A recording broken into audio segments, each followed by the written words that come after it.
리빙 트러스트에 대해 다뤄보겠습니다. 리빙 트러스트를 해야 하는 이유라는 건데요. 사실 제가 영상을 몇 차례 만들었습니다. 그리고 첫 번째로 리빙 트러스트 관련 영상을 만든 지도 한 3년여가 됐더라고요. 그래서 다시 한번 정리해 볼 필요가 있겠다 싶어서 준비했는데요. 일단 제가 늘 그렇듯이 되도록이면 결론을 먼저 말씀드리려고 하는데요. 리빙 트러스트는 무조건 해야 된다입니다. 미국에 자산이 있으면 무조건 해야 된다. 들어가는 말로 좀 배경을 말씀을 드리자면 아마도 리빙 트러스트에 대해서는 많이들 들어보셨을 겁니다. 그리고 이 영상을 보시는 분 중에 리빙 트러스트는 들어봤으나 실제로는 아직까지 만들지 않은 분들이 더 많을 거라고도 생각해요. 이게 어떻게 보면 굉장히 전형적인 이유일 텐데 어떤 자리, 오늘의 이런 영상을 보는 자리일 수도 있겠고요. 또는 설명의 자리에 가서 리빙 트러스트 이러이러한 게 필요하다구나 하고 하니 난 해야겠네 하는데 너무 많은 정보를 같이 듣다 보니 세금도 줄여주나? 자산 보호의 기능도 있나? 아닌데 또 트러스티는 어떻게 되지? 석세서 트러스티라는 컨셉도 나오고 상속 과정이 어떻게 이어지고 이거 너무 복잡해 됐다 다음에 하자라고 미뤄뒀다가 또 1년 뒤에 또 비슷한 그런 계기가 생겨서요. 설명회를 듣건 이런 과정에서 또 같은 고민을 시작하고 이게 무한 반복하는 그런 게 굉장히 전형적이지 않을까 싶어요. 그래서 오늘은 이 내용을 보시고 부디 전달되었으면 하는 것은 리빙 트러스트라는 것은 내가 미국의 어떤 자산을 가지고 있으면 반드시 해야 되겠구나 하는 것이구나 라는 그런 내용을 정보 전달 받으셨으면 좋겠어요. 자, 그래서 한번 들어가 보죠.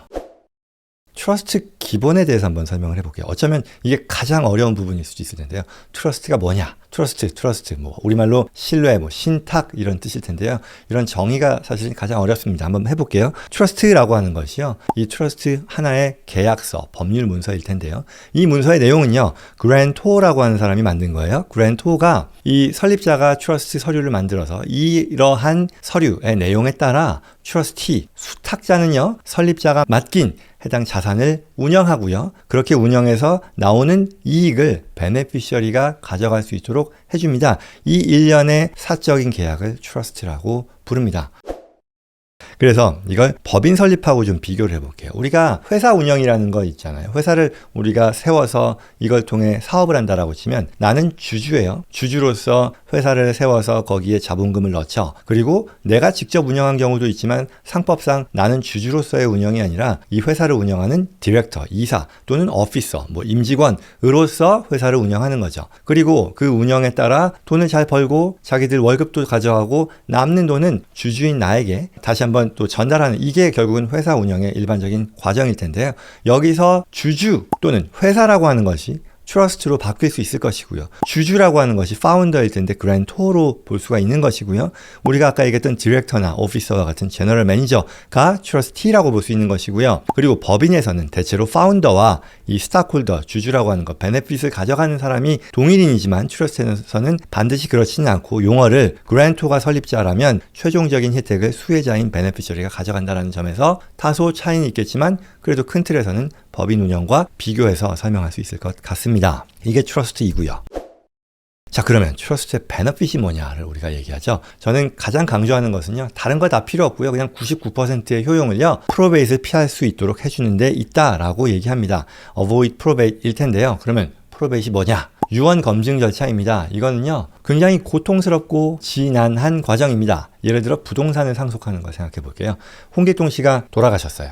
그럼 홍길동 씨의 아들이 이제 이 부동산을 자기 명의로 바꿔야 되는 상황이잖아요. 그러면 내가 부동산은 보통 미국에서요. 카운티마다 이 디드가 리코딩이 되어 있죠. 마치 부동산 등기부가 등기되어 있는 그런 성격일 텐데요. 카운티에 가서 우리 아버지가 돌아가셨으니 이 등기상의 오너십을 나에게 옮겨주세요 라고 한다고 쳐요. 그러면 그 카운티의 이 클럭, 그 오피서는요.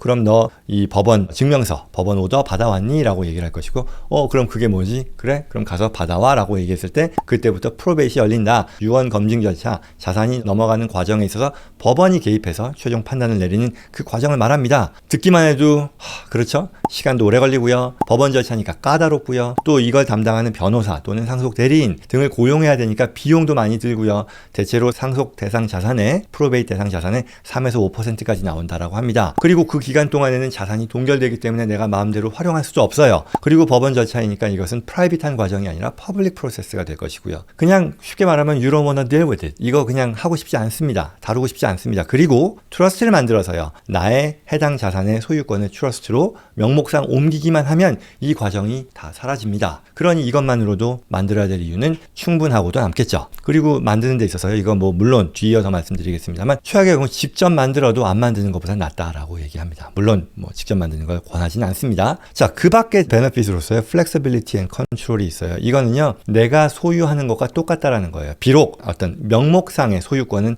내가 아닌 개인적으로 내가 소유하는 것이 아닌 트러스트라고 하는 명목상의 오너십 트랜스퍼는 있으나 이 자산을 활용하는 데 있어서는 플렉서블 하고요. 컨트롤에 있어서는 내가 100% 동일하게 내가 활용할 수 있다. 내가 누릴 수 있다. 내가 컨트롤할 수 있다라는 그런 얘기예요.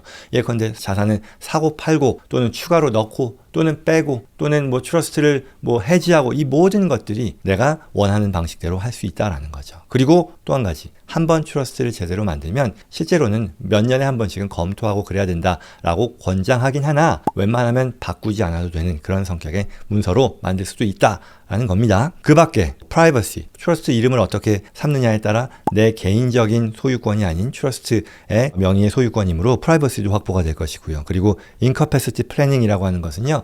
내가 세상을 떠나지 않더라도 이 트러스트 서류상의 내용을 지정함으로써 내가 예컨대 식물인간 또는 뭐 사고가 나거나 아니면 치매가 걸렸거나 해서 정상적인 판단을 못할 때에도 이 해당 자산을 어떻게 운영할 것인지에 대한 그런 인스트럭션을 같이 반영할 수 있다라는 장점이고요. 어떻게 보면 이거는 결국 그 말은 유언장을 대체할 수 있다라는 것이고요. 유언장보다 더 좋은 점은 프로베이스 피할 수 있다라는 것, 그리고 실제 디스트리뷰션이죠. 이제 상속을 진행하는 것이 훨씬 더 스피디하게 이루어질 수 있다는 그런 장점들.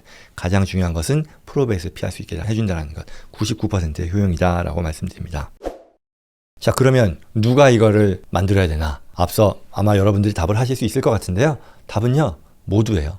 미국에 해당되는 어떤 자산을 가지고 있으면 모두 만드셔야 된다라는 거죠. 좀 더 구체적으로 한번 볼까요? 홈오너 생각해 볼까요? 내가 프로퍼티, 부동산을 가지고 있어요. 당연히 트러스트를 만들어야겠죠. 앞서 홍길동 씨 사례에서처럼요. 또는 내가 아이가 있어요. 그래서 내 자산을 상속해 주기를 원하는 자녀들이 있고요. 특히 그 자녀들이 미성년자라고 하면 트러스트가 없었을 경우 대비 트러스트가 제공하는 효용은 명백하겠죠. 그리고요. 비즈니스 오너를 생각해 볼까요? 내가 사업체가 있어요. 내 사업의 연속성이라는 것을 굉장히 걱정할 거예요. 그리고 확보하고 싶을 거예요. 트러스트를 통해 변고가 생기더라도 그 사업이 계속해서 유지될 수 있도록 하는 그런 발판이 마련될 겁니다. 프로베이스 피할 수 있으니까요. 그리고 기타 뭐 그런 경우들이 있겠죠.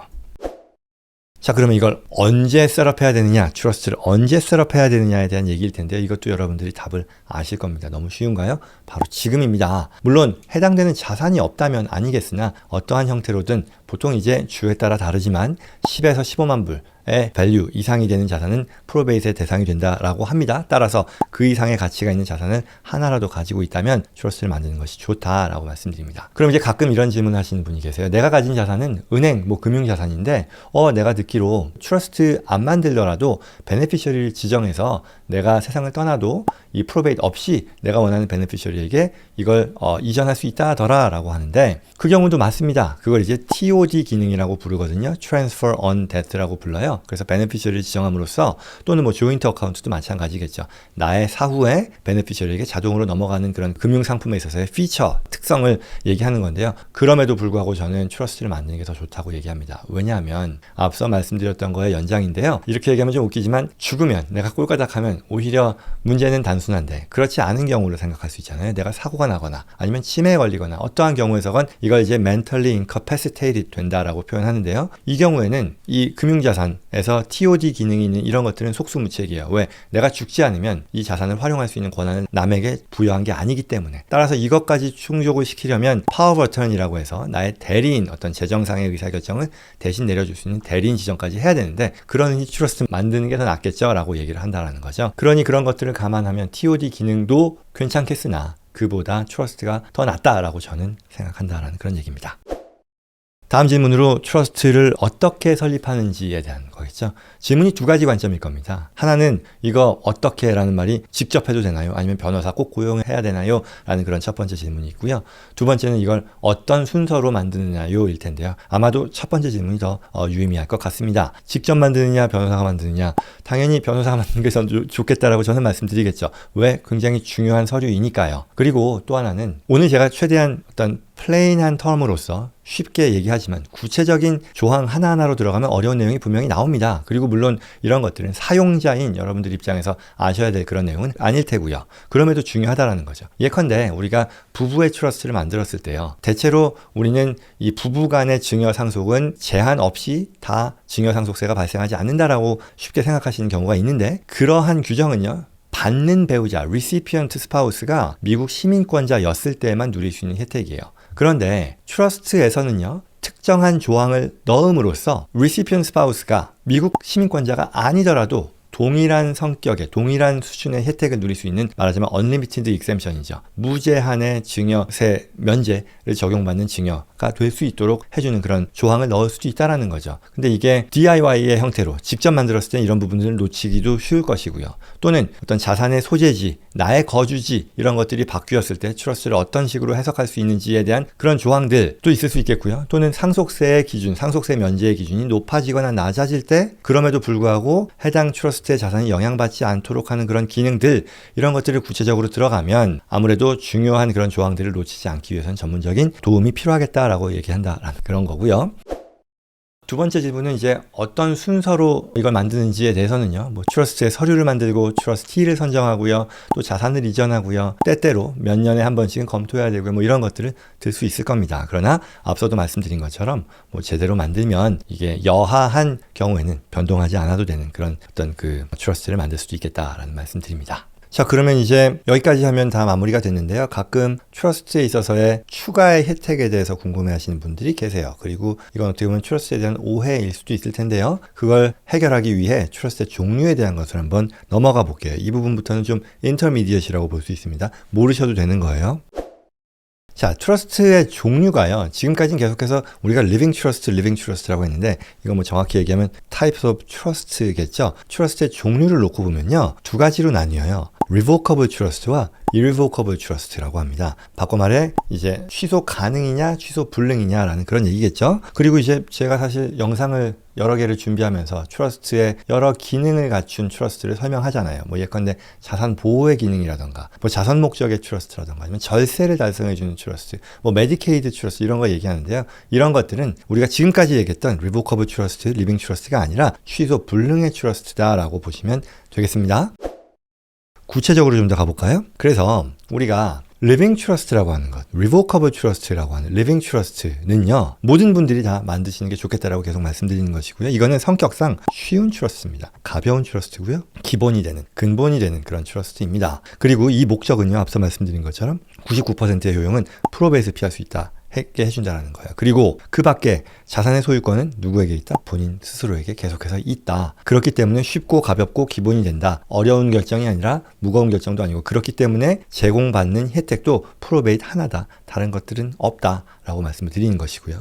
이에 반해 취소 불능 트러스트들은요, 무거운 트러스트입니다. 그리고 어려운 어드밴스드 트러스트인 거예요. 그리고 이런 것들을 설립하는 목적은요, 프로베이스는 당연히 보호를 해주고요, 프로베이스 피할 수 있게 해주고요, 그 밖에 추가적인 것들이 있습니다. 앞서 말씀드린 것처럼 뭐 자산 보호라던가 절세의 효과라던가, 아니면 어떤 프라이버시를 더 스트롱하게 달성할 수 있게 해준다던가, 자선의 목적이라던가, 이런 것들이 있겠죠. 그리고 실질적으로 이러한 혜택을 가능하게 해주는 배경에는 트러스트가 내가 아닌 별도의 리걸 엔터티로서 취소 불능이기 때문에 나의 자산의 소유권을 트러스트로 옮긴다는 그런 제약도 생기게 됩니다. 다시 한번, 리빙 트러스트는요, 모두에게 필요하고, 기타의 트러스트, 이 취소 불능 트러스트는 케이스 바이 케이스다. 사람마다 필요한 경우도 있고 아닌 경우도 있겠다라고 보시면 되겠습니다.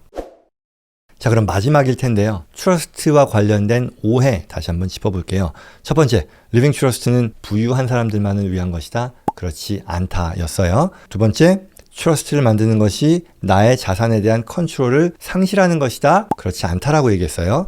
내가 여전히 똑같이 동일한 수준의 컨트롤을 유지할 수 있다라고 말씀드렸습니다. 세 번째, 리빙 트러스트는 상속세를 피할 수 있게 해준다? 아니라고 말씀드렸습니다. 세금과는 무관해요. 상속세, 증여세 이런 부분들에 있어서 혜택을 누리기 위해서는 어드밴스드 트러스트, 취소 불능 트러스트를 해야 된다라고 말씀드렸습니다. 네 번째 오해는요, setting up a living trust is too complicated and expensive. 아니에요. 그렇게 큰 비용 들지 않는 가벼운 결정이다 라고 말씀드렸습니다. 다섯 번째요, 리빙 트러스트가 에셋 프로텍션의 기능도 제공할 수 있느냐? 아니에요. 우리가 얘기하는 가벼운 취소 가능 트러스트는 에셋 프로텍션과는 상관이 없다라는 거였었고요. 그 다음, 리빙 트러스트가 인컴 텍스를 줄이는데 도움을 줄 수 있다? 그렇지 않다라고 말씀드렸습니다. 결론은 리빙 트러스트는 반드시 하셔야 된다. 이게 굉장히 간단하고 단순한 진짜 별게 아닌데 어떤 이유에서건 뭐 설명해 주시는 분이 일부러 뭔가 대단한 게 있는 것처럼 법률 용어를 섞어서 얘기하고 하다 보니 또는 리빙 트러스트와 다른 어떤 고급의 트러스트를 혼동해서 섞어서 얘기하다 보니 어렵게 생각하는 그런 상황이 있는 것이라 생각이 되고요. 돌아와서 리빙 트러스트 그런 게 전혀 아니다. 그리고 그 비용 대비 효용은 어마어마하니 반드시 리빙 트러스트는 만드시는 게 좋겠다입니다. 그리고 마지막으로요. 이 리빙 트러스트를 운영하는 데 있어서 이런 방식이 될 수 있거든요. 리빙 트러스트가 제일 위에 있고 그 밑에 여러 나의 비즈니스 활동들을 다 총괄하는 그런 식의 구조화 작업이 가능하다. 이건 물론 자산이 많은 분들이 해당이 될 텐데요. 자산이 많으면 이런 식의 구조화 작업으로 이어진다라는 것이고요. 많지 않아도 해야 되고 많아도 해야 된다라는 리빙 트러스트는 미국 생활을 하는 데 있어서 미국에 자산이 있는 분들이 반드시 준비해 놓아야 하는 에스테이트 플래닝의 첫 번째 단추이다라는 것 다시 한번 말씀드립니다.